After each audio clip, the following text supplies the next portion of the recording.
आसमान में घने बादल उमड़ रहे थे, बिजली कड़की और दूर कहीं घोड़े की हिनहिनाहट गूंज उठी। रणभूमि में मशालों की रोशनी टिमटिमा रही थी, तलवारें म्यान से बाहर आ चुकी थीं, सैनिकों की सांसें तेज हो रही थीं और दुश्मन की सेना भारी संख्या में खड़ी थी। लेकिन उनके चेहरों पर भय साफ दिख रहा था, क्योंकि आज उनकी राह में कोई साधारण राजा नहीं, बल्कि वह योद्धा खड़ा था जिसकी तलवार का वार दुश्मनों के लिए काल बन जाता था। और वह राजा थे बिजली पासी। राजा बिजली पासी की गर्जना से रणभूमि कांप उठी। 12 किलो के स्वामी, अवध के महायोद्धा, जो राजा जयचंद के सामने कर देने के लिए अपना सर नहीं झुकाए थे। यह वह समय था जब कन्नौज पर राजा जयचंद का शासन था, जिनके पास विशाल सेना थी और उनकी रक्षा के लिए आल्हा उदल जैसे महावीर महायोद्धा मौजूद थे। लेकिन उसी कालखंड में एक और शक्ति उभर रही थी और वह थे राजा बिजली पासी, जिन्होंने अवध की धरती पर अपनी विजय पताका लहराई। और 1148 से 1184 ईस्वी के बीच राजा बिजली पासी ने अपने 12 किलो पर राज किया। राजा हर्षवर्धन के बाद अखंड भारत कई राज्यों में बढ़ चुका था। नए नए राजवंश सत्ता के लिए संघर्ष कर रहे थे। इन्हीं में से एक राज पासी वंश था, जिसने अवध पर अपनी ताकत स्थापित की। कंस पासी, महाराजा सुहेलदेव पासी और फिर राजा बिजली पासी, यह वो नाम थे जिन्होंने सत्ता की दिशा बदल दी। लेकिन राजा बिजली पासी के लिए सबसे बड़ा परिवर्तन 1152 में हुआ, जब उनका सामना एक खतरनाक दुश्मन से हुआ। उसका नाम था गाजी आजम। जब युद्ध के नगाड़े गूंज रहे थे और राजा बिजली पासी अपनी सेना के साथ शेर की तरह खड़े थे, तब उन्होंने अपनी सेना को ललकारा और देखते ही देखते युद्ध शुरू हो गया। भाले आसमान चीरते हुए दौड़े, तलवारें टकराने से चिंगारियां उठीं और घोड़ों की टापों ने मानो रणभूमि को भयावह बना दिया था। राजा बिजली पासी ने रणभूमि में जो किया वह इतिहास बन गया। उनकी वीरता और शौर्य की कहानियां आज भी उत्तर भारत के कई किलों और युद्ध भूमियों में गूंजती हैं। तो आइए जानते हैं उस महायोद्धा की गाथा जिसने अपने पराक्रम से इतिहास में अपना नाम अमर कर दिया। लेकिन जब मैंने पिछले वीडियो में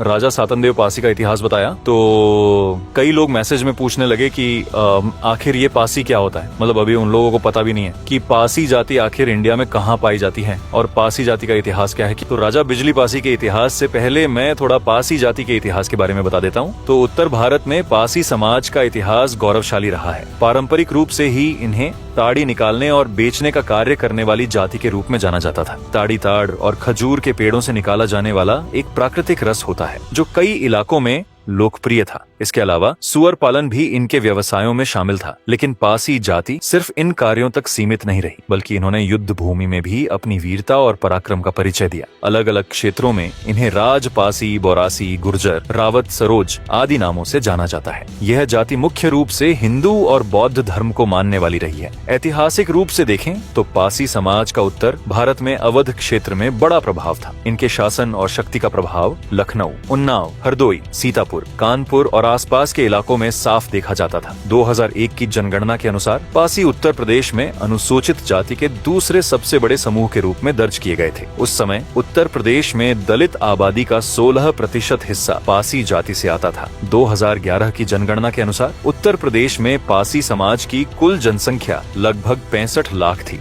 आज पासी समाज उत्तर प्रदेश, बिहार, महाराष्ट्र, उत्तराखंड, उड़ीसा, आंध्र प्रदेश, तेलंगाना और अरुणाचल प्रदेश जैसे राज्यों में भी फैला हुआ है। हालांकि इनकी सबसे अधिक संख्या अवध क्षेत्र में ही पाई जाती है। ब्रिटिश इतिहासकार विलियम क्रुक के अनुसार पासी शब्द संस्कृत के पासिक से लिया गया है, जिसका अर्थ होता है फंदा या जाल। पासी जाति के लोग पेड़ों से ताड़ी निकालने के लिए फंदे का इस्तेमाल करते थे, इसीलिए इन्हें यह नाम दिया गया। लेकिन पासी सिर्फ एक व्यावसायिक जाति नहीं थी। इनके शौर्य और पराक्रम का इतिहास भी उतना ही गौरवशाली है। अवध क्षेत्र में इनका शासन था और इनके राजा खीरी, हरदोई और उन्नाव जैसे जिलों पर राज करते थे। बांगरमऊ में भी पासी शासकों की मजबूत पकड़ थी। इतिहास में पासी योद्धाओं को अखंड भारत के रक्षक के रूप में देखा गया है।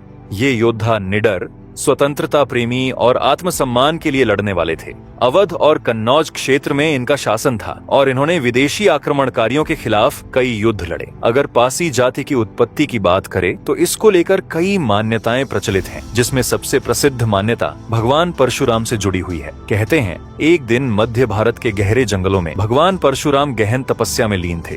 तभी जंगल में गायों की करुण पुकार गूंज उठी। किसी ने निर्दयता से उन पर हमला कर दिया था। परशुराम जैसे ही अपनी समाधि से जागे, उन्होंने देखा कि कुछ हत्यारे निहत्थी गायों को मारने की कोशिश कर रहे थे। यह देख भगवान परशुराम को क्रोध आ गया और वे तुरंत उनकी रक्षा के लिए दौड़ पड़े। लेकिन समस्या यह थी कि उन हत्यारों के साथी भी आ गए और उन्होंने परशुराम को घेर लिया। यह देखकर भगवान परशुराम ने धरती से मुट्ठी भर घास उठाई और अपनी तपस्या की शक्ति से उनमें प्राण डाल दिए। जैसे ही उनकी तपस्वी देह से पसीने की बूंदें उन घास के तिनकों पर गिरी, वहां 5 वीर योद्धा प्रकट हो गए। इन 5 ने बिना किसी संकोच के गायों की रक्षा की, हथियारों को मार गिराया और जंगल में शांति स्थापित कर दी। जब वे परशुराम के पास लौटे तो उन्होंने अपनी उत्पत्ति के उद्देश्य को समझ लिया और वह था जानवरों की रक्षा। लेकिन अब एक समस्या थी। इन योद्धाओं ने भगवान परशुराम से कहा, हमारी उत्पत्ति तो आपने कर दी, लेकिन हमारे वंश को आगे बढ़ाने के लिए हमें पत्नियों की आवश्यकता है। संयोग से उसी समय एक गुर्जर महिला वहां से गुजर रही थी। भगवान परशुराम ने उसे इन योद्धाओं को सौंप दिया। कहते हैं कि इसी मिलन से कैथवास उपजाति का जन्म हुआ और चूंकि इन वीर योद्धाओं की उत्पत्ति परशुराम के पसीने से हुई तो इसलिए इन्हें पासी कहा जाने लगा। मेरे यहाँ तो यही कहानी प्रचलित है। आपके यहाँ क्या कहानी है? कमेंट में जरूर बताइए। तो अब अपने टॉपिक पर वापस आते हैं। तो बात है लगभग 1150 के आसपास का समय का, जब बाहरी आक्रमणकारी भारत की समृद्ध धरती को रौंदने के इरादे से आगे बढ़ रहे थे। यह वह समय था जब भारत पर लगातार विदेशी आक्रमण हो रहे थे। उसी दौर में पासी जाति में महाराजा बिजली पासी और महाराजा सातन देव पासी का नाम एक महान योद्धा के रूप में उभरा। राजा बिजली पासी के पिता नथावन देव नथावनगढ़ के राजा थे और उनकी माता बिजना बिजनौर की रानी थी। इनके कारण उनका राज्य अवध, लखनऊ और आसपास के इलाकों में फैला हुआ था। राजा बिजली पासी का शासन इतना विशाल था कि उनके पास 12 बड़े किले थे। इनमें कल्ली पश्चिम, कल्ली पूर्व, परवर पश्चिम, परवर पूर्व, पिपरसंड, घड़ी चुनौती, बिजनौर, नथावनगढ़,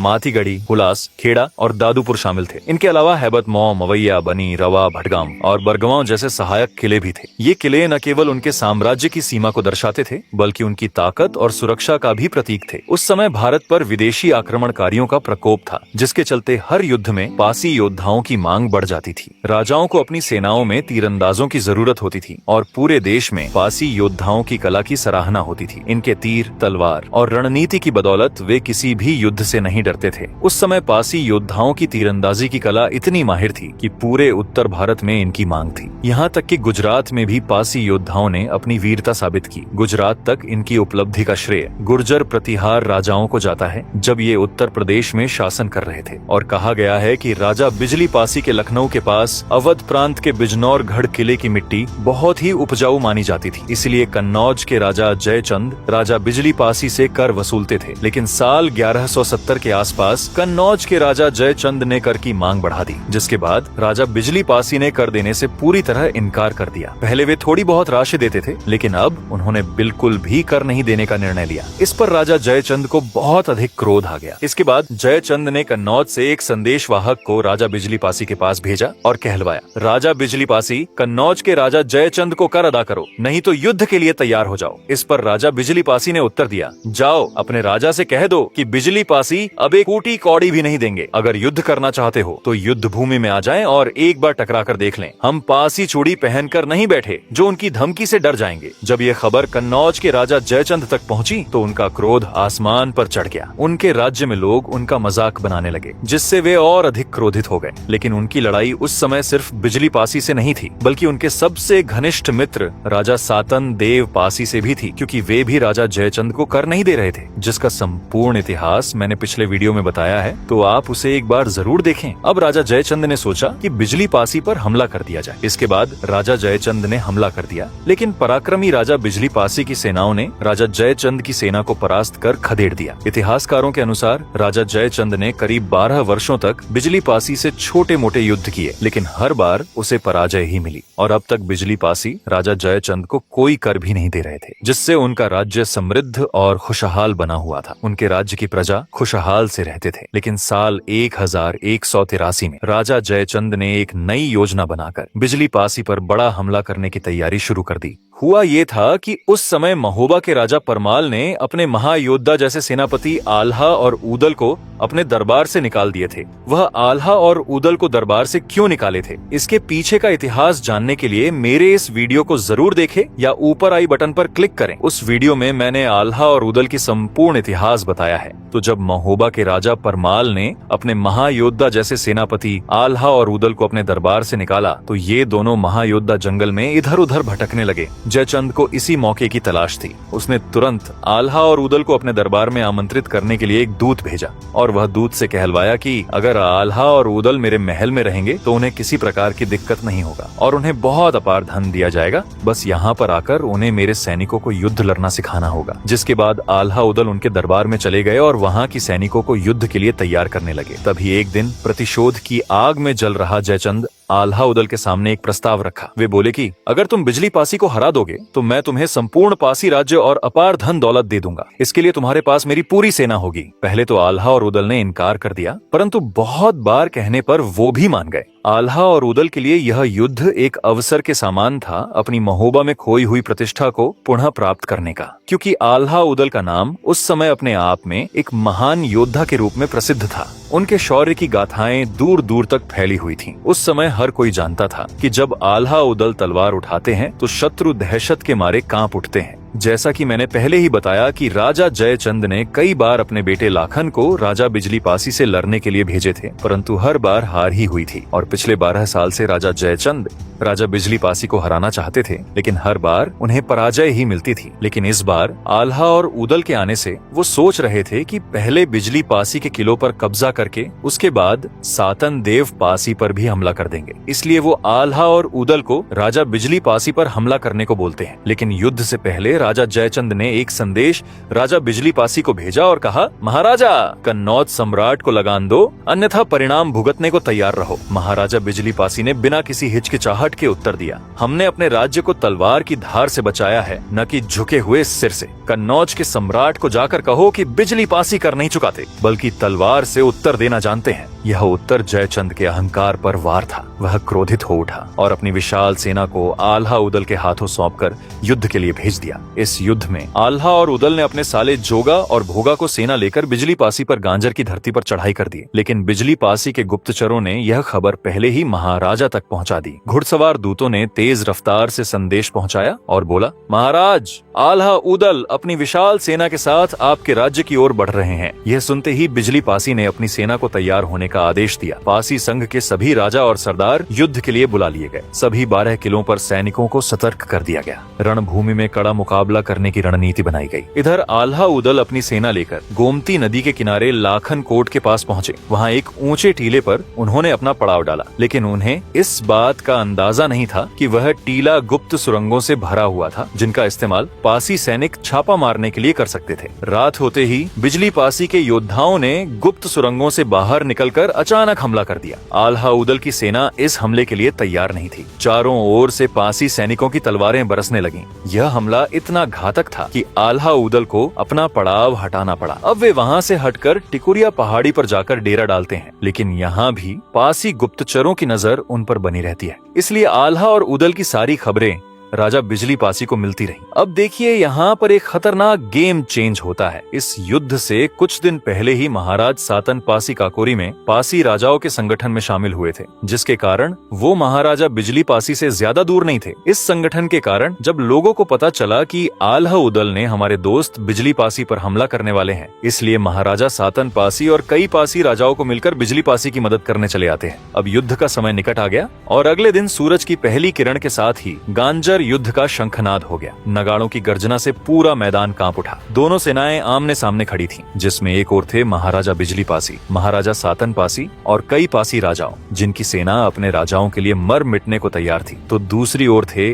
आल्हा उदल, जो अपने साले जोगा और भोगा के साथ एक हुंकार बांध रहे थे। जैसे ही युद्ध का शंखनाद हुआ, दोनों सेनाएं एक दूसरे पर टूट पड़ी। राजा बिजली पासी की तलवार बिजली की तरह चमक रही थी। वह जिस ओर वार करते, वहां दुश्मनों के रक्त की धार बह निकलती। उनके सैनिक अपनी छापामार युद्ध नीति के लिए प्रसिद्ध पहले से थे ही। जिसके बाद बिजली पासी के सैनिकों ने चारों ओर से तीरों की बौछार लगा दी। जयचंद की सैनिक इस अप्रत्याशित हमले से घबराने लगे।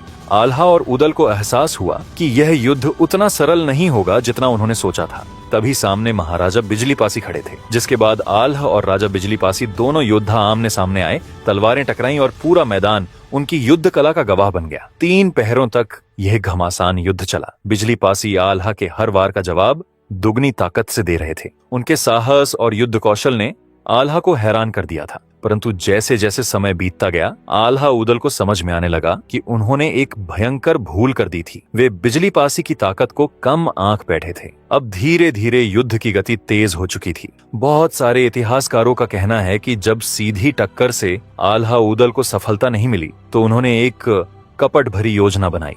उन्होंने अपने कुछ सैनिकों को रात्रि में पासी शिविरों में घुसकर वहां के प्रमुख राजाओं को मारने का आदेश दिया, जिसके कारण चितिया आपू के राजा छितापासी इस विश्वासघाती हमले में वीर गति को प्राप्त हो गए। आल्हा उदल के सैनिक रात के अंधेरे में शिविर में घुसे और सोते समय ही उन पर हमला कर दिया। राजा छितापासी का सिर काट लिया गया। धीरे धीरे अन्य पासी सरदारों को भी इसी रणनीति से मारा जाने लगा। इसी छल से उस रात कई सैनिकों ने महाराजा बिजली पासी पर भी हमला किया था, लेकिन बिजली पासी ने रात को भी ताबड़तोड़ तलवारें चलाईं और सभी सैनिकों को अपने शिविरों से खदेड़ भगाया। लेकिन इस मुठभेड़ में वो घायल हो गए। लेकिन उनको दुख अपने शरीर का न होकर उनको ज्यादा दुख कई पासी राजाओं को मरने के कारण हुआ। परंतु इस छल कपट के बावजूद महाराजा बिजली पासी अगले सुबह युद्ध भूमि में डटे रहे। उनका शरीर घावों से भरा हुआ था। उनका घोड़ा घायल हो चुका था, परंतु उनकी तलवार की गति जरा भी मंद नहीं हुई। अगले सुबह जब युद्ध अपने चरम पर था, तभी आल्हा उदल ने अपना सबसे बड़ा दांव खेला। उन्होंने एक चक्रव्यूह की रचना की, जिसमें बिजली पासी को फंसाने की योजना बनाई गई।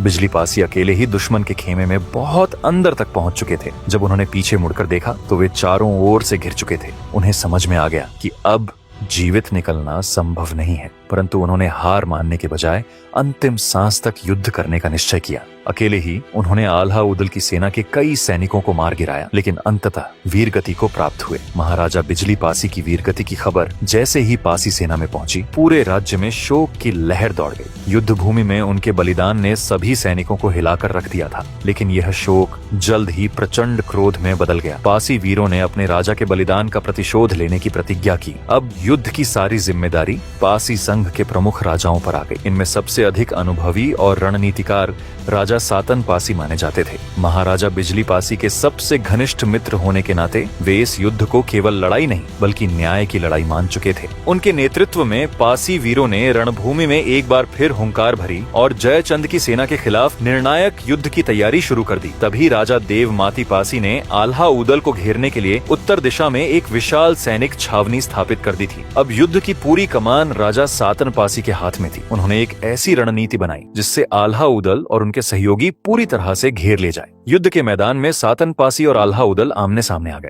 जब सातन पासी का सामना आल्हा के छोटे भाई उदल से हुआ तो उदल की हिम्मत जवाब दे गई। वह इस भीषण युद्ध में सातन पासी के सामने आने से कतराने लगा। उदल जानता था कि सातन पासी केवल एक योद्धा ही नहीं बल्कि एक कुशल रणनीतिकार भी थे, जो अपने दुश्मनों को धूल चटा सकते थे। जिसके बाद आल्हा और सातन पासी के बीच घमासान युद्ध छिड़ गया। सातन पासी की तलवार बिजली की तरह वार कर रही थी और आल्हा बुरी तरह से दबाव में आ चुके थे। उनके सैनिक एक एक कर धराशायी हो रहे थे। चारों ओर पासी सैनिकों की हुंकार गूंज रही थी, जिससे जयचंद की सेना के कदम पीछे हटने लगे। अब धीरे धीरे आल्हा की सेना को पहली बार ऐसा एहसास हो रहा था कि वे एक अपराजेय शक्ति से टकरा गए हैं। उस दिन गर्मी असहनीय थी। सूरज आग उगल रहा था और युद्ध भूमि की धरती खून से लाल हो चुकी थी। चारों ओर मरते हुए सैनिकों की चीखें सुनाई दे रही थी। पासी वीरों की हुंकार से कन्नौज की जयचंद की सेना को पीछे हटना पड़ रहा था। अब यह युद्ध अपने अंतिम चरण में पहुंच चुका था। पासी घुड़सवारों ने चारों ओर से हमला बोल दिया। तीरों की बौछारों से आकाश ढक गया। जयचंद की कन्नौजी सेना इन हमलों को सहन नहीं कर पा रही थी और धीरे धीरे मैदान छोड़कर भागने लगी। इधर सातन पासी ने पूरे वेग से तलवार चलाकर आल्हा पर प्रहार किया।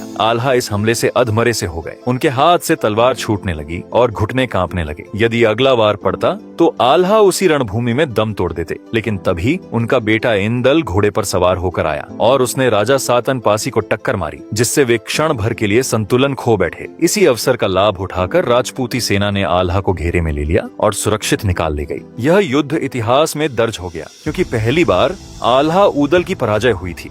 आल्हा का घमंड चूर चूर हो गया। वे जान गए थे कि पासी योद्धाओं की युद्ध नीति और पराक्रम के सामने टिकना असंभव था। इसलिए वो युद्ध को बीच में छोड़कर भागने लगे। आल्हा और उदल को युद्ध भूमि से भागते देख उनकी सेना में भगदड़ मच गई। सैनिक इधर उधर भागने लगे, लेकिन भागने वाले सभी सुरक्षित नहीं बच सके। तभी आल्हा उदल के साले जोगा और भोगा इस भगदड़ में फंस गए। वे पासी सैनिकों के चक्रव्यूह से बच नहीं सके और अंततः राजा सातन पासी ने उन्हें अपने पराक्रम से यमलोक पहुंचा दिया। यह महाराजा बिजली पासी के बलिदान का प्रतिशोध था। आल्हा और उदल किसी तरह बचकर निकल गए, लेकिन इस युद्ध में पासी वीरों की तलवारों हथियारों की चमक ने उन्हें फिर कभी इस भूमि की ओर लौटने नहीं दिया। गांजर का युद्ध समाप्त हो गया। पासी वीरों की यह विजय केवल एक युद्ध की विजय नहीं थी, बल्कि यह स्वतंत्रता की घोषणा थी। अवध अब पूर्णतः स्वतंत्र हो चुका था। महाराजा बिजली पासी और महाराजा सातन पासी घनिष्ठ मित्र थे। वे केवल युद्ध में ही नहीं, बल्कि हर सुख दुख में एक दूसरे के साथ खड़े रहते थे। उनका यह बलिदान इतिहास के पन्नों में अमर हो गया। गांजर का यह क्षेत्र आज लखनऊ के चक गंजरिया क्षेत्र के रूप में जाना जाता है। इतिहास में इसे लव गांजर के नाम से प्रसिद्ध मिली थी। कहा जाता है कि गांजर क्षेत्र में महीनों तक युद्ध चलते रहे थे। भूमि रक्त से सींची जाती थी। इसी कारण इस क्षेत्र को लह गांजर भी कहा गया, जिसका अर्थ है रक्त से सना गांजर।